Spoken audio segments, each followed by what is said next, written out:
Darwin's theory of natural selection was that only the traits that allow us to survive are inherited, and that everything has a meaning. This was taken by the functionalists to say that every behavior and every thought that we have also has a meaning. One of these behaviors or thoughts would be getting some food. It has to have a meaning, otherwise we as humans wouldn't do it. And that was the basis of the functionalist idea of psychology.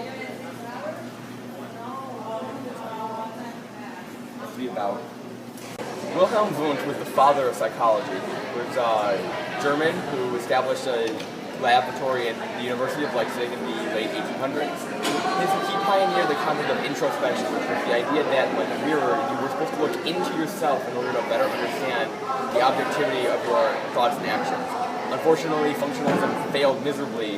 However, it did give rise to two new fields of psychology, functionalism and structuralism, which were pioneered by two of Wundt's students and had great conflict during the course of early psychology. B.F. Skinner was one of the behaviorists in psychology whose major accomplishments were in radical behaviorism and operant conditioning, which are the idea that we can learn through observable behaviors and we can teach certain behaviors. His greatest accomplishments had to do with birds, not flamingos, pigeons, but still birds. He actually taught them to play ping pong, and he always had one of them, some of them, guide a rocket. John Locke was an early English Enlightenment philosopher. His greatest contribution to philosophy and to psychology was the idea of tabula rasa, or a blank slate. This idea is that we are all born blank. We are not good, nor evil, nor really anything, and that we are the sum of our individual accomplishments and experiences that make us who we are.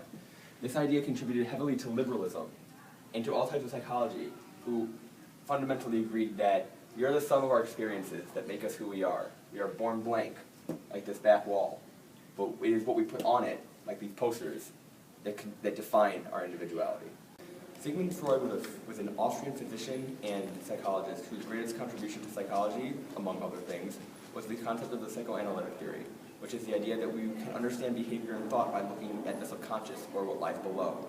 Much like the principal in the principal's office at a school, the subconscious is that which we do not see or understand completely, but what makes everything run behind the scenes. Freud also did a lot of other things, including dream interpretations, the ego and superego, and psychosexual development. Roger Sperry was a psychologist who had a background in both medical and psychological themes, and he influenced medical psychology in an extreme way with his idea that there is a right side of your brain and a left side of your brain. What he said was that the left side of your brain was the rational, logical, mathematical side of your brain, and it processed those sorts of materials. The right side of your brain was the artistic point, which processed colors, sounds, and other things that you would consider to be artistic. Sir Francis Galton was a famous psychologist who determined that talent is hereditary. Just like I have grown over the years because of my parents and what they've passed on to me as far as traits go, talent is the same way according to Sir Francis Galton. So just as I got taller, with my parents being smarter, I became smarter. And since my parents were more athletic, I became more athletic. This founded one of the big movements of the early 1900s and late 1800s known as eugenics, which was the combining of two physically and mentally dominant characters in order to produce better offspring.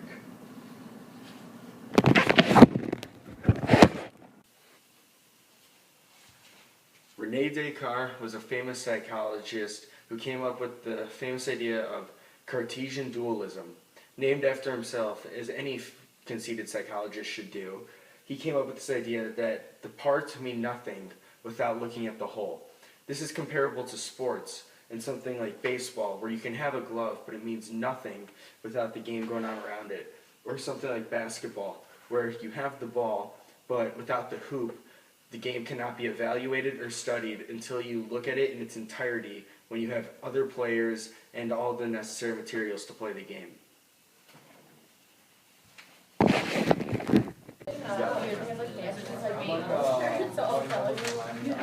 don't get it. Martin Seligman was a psychologist who came up with this idea of learned helplessness. His idea was that helplessness is something that can be learned through behaviorism, and that people may naturally be helpless because they learned it from their parents or other people that have surrounded them during their youth.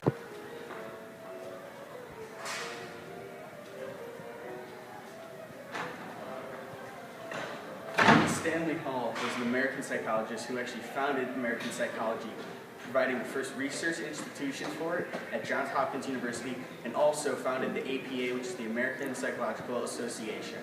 His effect on psychology is that he brought psychology and opened up the doors to America.